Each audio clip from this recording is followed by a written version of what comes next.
Hello everyone, and welcome back to the Beatles Forever. In our last episode, we saw the Beatles had a few weeks to relax after their tour, and that Ringo and his wife had a baby son named Zach. After that, they entered the studio with George Martin to start the Rubber Soul album. They were under pressure there to get the record completed before the holidays. The Beatles were under pressure, and Mal was there to calm them down and be their punching bag of sorts.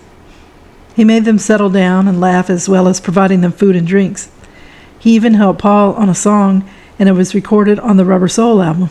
Mal and Lily were about to have another child, and then the Beatles privately told Brian and their inner circle that this would be their final tour of their homeland. So let's see what's going on today.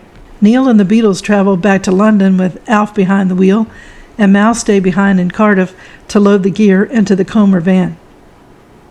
While Mal drove through the night, the Beatles attended a Christmas party at Scotch of St. James nightclub. Much later that same evening, Paul tried acid in the company of 20-year-old Guinness heir Tara Brown. The next day, the Beatles' inner circle met up to consider their plans for 1966, which included a world tour set to begin in Munich in June. In a bold move, the boys all decided that they would not do a third United Artists movie to succeed A Hard Day's Night and Help. The screenplay they could have done would have had the Beatles play Wild West characters, so that would have been pretty neat to see. And this got rid of Brian Epstein and George Martin's plans for 2 LPs and a movie per year. And there wouldn't be a holiday residency either, which left Mal free to spend his first non-working Christmas at home since 1962. Things were definitely changing, and it was a weird feeling for Mal, and he was probably excited to enjoy Christmas with his family, though. He also had time to send out holiday cards and season's greetings. He even sent a letter to Georgiana Lewis, who was in Indianapolis, and she said, "That Christmas I got a card from him, a really cute drawing, so I tried writing him, and we carried on correspondence for quite some time." On January 6th, Mal and the Beatles were back at it. They were with George Martin at Bayswater's Cine Tele Sound Studios for one of the strangest sessions of their recording career. Their purpose was to carry out touch-up work on the ragged audio from August 1965 performance at Shea Stadium, which BBC One intended to release as a documentary film on March the 1st. The audio had been captured in a cavernous stadium in front of some 55,000 fans. Martin had deliberately chosen the studio because of its high level of reverb, figuring that much of the band's distorted performance would necessitate re-recording. Things started out normally as Mal set up the Hofner bass so that Paul could begin noodling around while he waited for the others to arrive. Within the hour, John, George, and Ringo arrived at the studio empty-handed. Mal then realized that their instruments hadn't been delivered, and he froze with fear. With no time to spare, Mal called Sound City and asked for a favor. He had Alf with him, and they raced across town to the music vendor, where, to his great relief, the proprietors loaned the Beatles a complete set of instruments, allowing them to begin sweetening their Shea Stadium recording. For the most part, the boys were able to overdub their new instrumentation and vocals in the mix. They couldn't do Ringo's live performance on Act Naturally, and it was so distorted that Martin simply patched in the original master recording and camouflaged it with pre-recorded crowd noise. When the Shea Stadium film was broadcast that March on BBC One, Mal was delighted to see himself on the little screen, standing plain as day behind Ed Sullivan, as the TV host delivered his introduction in front of the large group of screaming fans. Just like the previous year, Martin was starting to realize the boys' increasingly precarious position while touring. By 1966, the Beatles were in a car that was going downhill very fast, he recalled. This is not to say that their career was going downhill, but they were a media juggernaut that was increasingly out of their manager Brian Epstein's control, and everyone else's for that matter. It wasn't so much that somebody was pressing the accelerator too hard, it was that nobody had their foot on the brake. On January 21st, 1966, Mal and Neil attended George and Patty's wedding at Epsom Registry Office in Surrey, with Paul serving as the best man. The roadie stayed overnight at the newlyweds' Esher house, observing Paul as he became steadily drunk and waking up at the aroma of the home-cooked breakfast courtesy of the bride and groom. For the bride's part, Mal was welcome company on any occasion he was for Boyd, a big cuddly bear who was always had this little smile and soft eyes. That spring, the Beatles began working on their new album with Martin at EMI. With him was 20-year-old engineer Jeff Emmerich. He was at the mixing desk, and the band started with an experimental song by John that went under the working title Mark I, and it would have eventually be called Tomorrow Never Knows.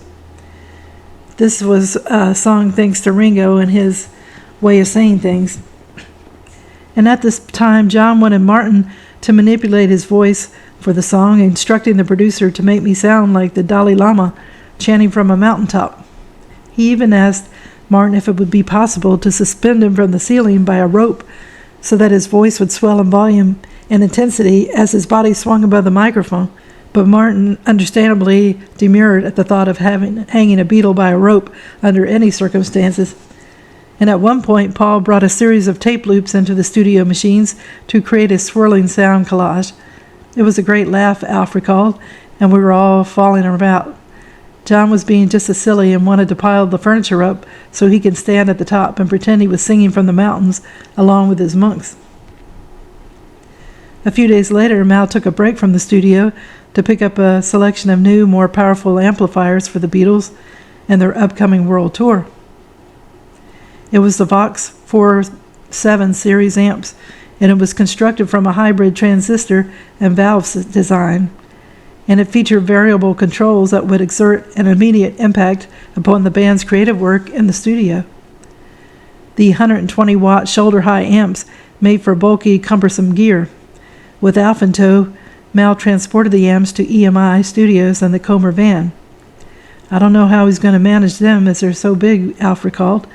"He says the boys need some more power to get over the noise of the crowds." With the powerful amps in place in Studio 3, the Beatles began work on Paperback Writer, their new single. They also came out with We Can Work It Out and Day Tripper. The Beatles had 11 consecutive #1 UK hits. Ringo and Neil played chess in the corner of the studio. Paul and John created new sounds for the assistance of Martin and Emmerich, both for Paperback Writer and its B-side, Rain, which featured backward vocals. Mel kept them fed for the lengthy session, and Beatles book editor Sean O'Mahony wrote, "Right on cue at the end of the fourth take, Mal emerged into the studio laden with tea, biscuits, and some very special toast and strawberry jam. Everything was immediately dropped, and a sudden swoop was made for the toast and jam.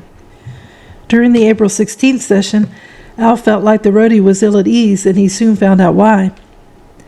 Mal was hanging around looking all lost, Alf said, and Lily, Mal's wife, was expecting soon, and he was nervous about it all. We had a chat about family life and life with the Beatles. He's been with them a lot longer than me. After the session ended around 1:30 in the morning, Mal and Neil returned to their flat, and they got a phone call from the Liverpool Maternity Hospital reporting that Lily had just given birth to a daughter. For the next several hours, Mal shared the news far and wide. By 2:30 in the afternoon, the roadies were back in the studio, with Mal prepping the band's afternoon snacks. "Ah, you got the tea then," said Ringo, as Mal strode into the studio with a tray. "I got a daughter, too," Mal replied. "You've what?" John explained. "What are you doing here, then?" With that, the boys insisted that Mal return to Liverpool to be with his wife and baby daughter. A Liverpool Echo reporter was dispatched to cover the story. "We're going to call her Julie Suzanne, but she will be known as Julie. She's our first daughter, and we are both thrilled to bits. We already have our boy Gary, who's now 4.5. Within a few days, Mal was back in the Beatles' orbit. On April 21st, with his 4-day-old daughter still in the hospital with Lil, he was at EMI Studios, where the band was recording the basic rhythm track for Taxman. Mal wrote to his wife, "I'm in the recording studio at this moment, and the noise is deafening when they are playing, but one gets used to it eventually, and it really is an unoffensive noise at that." When he arrived at the studio that day, a fan outside presented him with a little pair of booties in honor of Julie's birth. And Mal wrote to Lily, "It was so nice to see you and Julie on the weekend. I must be the luckiest man in the whole world. I have you and Gary and Julie to love, and that in itself is a wonderful thing. but to be loved by 3 wonderful people is something that no amount of money will buy.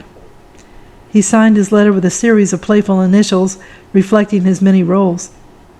L.H., loving husband, B.R.M., Beatle road manager, C.S., channel swimmer, O.P., organ player, F.O.T., father of 2. Mal wrote a second letter to Lily on April 29th. Lily was being nursed back to health by a revolving door of relatives and friends. While their daughter's birth, in contrast to Gary's, had been without complications, Lily's postnatal condition was dire. Mal later recalled Lil was to have a bad time also with our second child. Julie Suzanne spending several months partially paralyzed after the birth, but there was a lot of courage and determination in that wonderful 5-foot body of hers. Julie's birth had Mal longing to be back in Liverpool, but he never strayed from the excitement he felt over his Beatles-related duties. "I have all the love in the world for you and Gary and Julie," he wrote. "My thoughts at this moment are jumping all over the place, and it's very hard to put love and how I feel for you down on paper, but I think you know how sincere I am." He concluded the letter with a reference to a big day on Sunday at the NME Poll Winners concert. "Wish me luck. First public appearance of Mal since last November. Still trying to decide which stage suit I will wear, but joking apart, I'm really nervous about this whole thing, so please have me in your thoughts, won't you?" On May 1st, Mal was managing his first show since Cardiff back in December. It was also the Beatles' opportunity to try out the new Vox amps in front of an audience, in this case, the 10,000-seat Empire Pool in Wembley.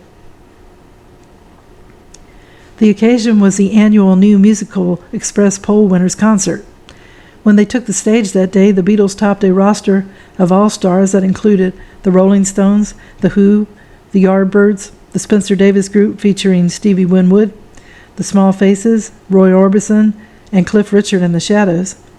To make sure the Beatles got there safely, Mal and Neil came up with a plan that had the Beatles disguised as the culinary staff, wearing white aprons and chef's torques, and they entered the venue through the service doors.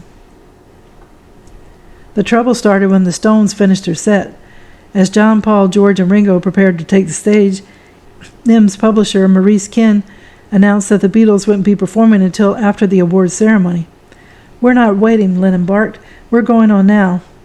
The Beatles were England's reigning superstars, the world's really, and there was no way they would be playing second fiddle to the Stones. Ken explained that he was powerless to concede to John's wishes, having made a prior agreement with Andrew Loog Oldham, the Stones' manager. After a bit of wrangling, Brian agreed to Ken's demands, although he countered that ABC TV would not be allowed to film the Beatles set. "You can't do this to us," Lennon roared at Ken. "We will never appear on one of your shows ever again." And they wouldn't. When they concluded their performance, the Beatles tossed their awards into the waiting arms of Mal and Neil before hurling themselves into Alf's limo for a quick getaway. Well, Mal was impressed with the new Vox amps and their potency. The Beatles had turned in a blistering set at the Empire Pool. The backstage drama had fueled their passion, and the extra wattage had served them well. The next day, Alf eavesdropped as Brian was angry about the bad tidings of Wembley, suggesting that it had marked the Beatles' final live appearance. The chauffeur felt that he would be out of a job after the upcoming tour, as would Mal and Neil, presumably. So in what world would a band working strictly in the studio require roadies? By mid-month, the Beatles had put in the final touches on their latest project, and it would be named Revolver during a brainstorming session in West Germany on their upcoming tour. So I will end the video here. In this episode, we find that the Beatles were getting tired of all the work they had to do continuously, and they decided not to do a third movie, and that freed them up a little bit. And they also didn't have to do Christmas concerts, and Mal had time off for Christmas for the first time since 1962. On January 6th, it was back to the studio, and Mal got new and bigger Vox amps, which really helped the Beatles to be heard.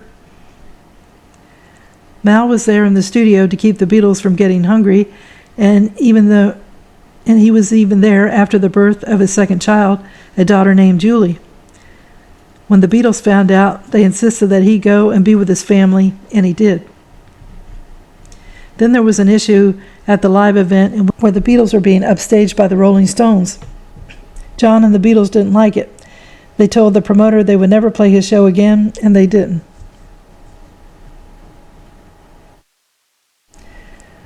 Once again, we see the pull and tug of Mal's experiences. When he was with the Beatles, he thought of Lily and his family, and when he was with his family, he wanted to go back to the Beatles. Once the Beatles decided not to tour, Alf the chauffeur saw the writing on the wall for him, and I suppose Mal had to wonder too what was going to become of his job. Well, I hope you enjoyed the video, and if you haven't subscribed, if you could do so, it would help the channel to grow, as well as giving it a thumbs up. It's all a great help. And if you haven't clicked on the notification bell, if you could do that, it lets you know when a video is posted. And more importantly, I want to wish everyone a good day, and tune in again soon for another episode of the Beatles Forever. Thank you. Bye.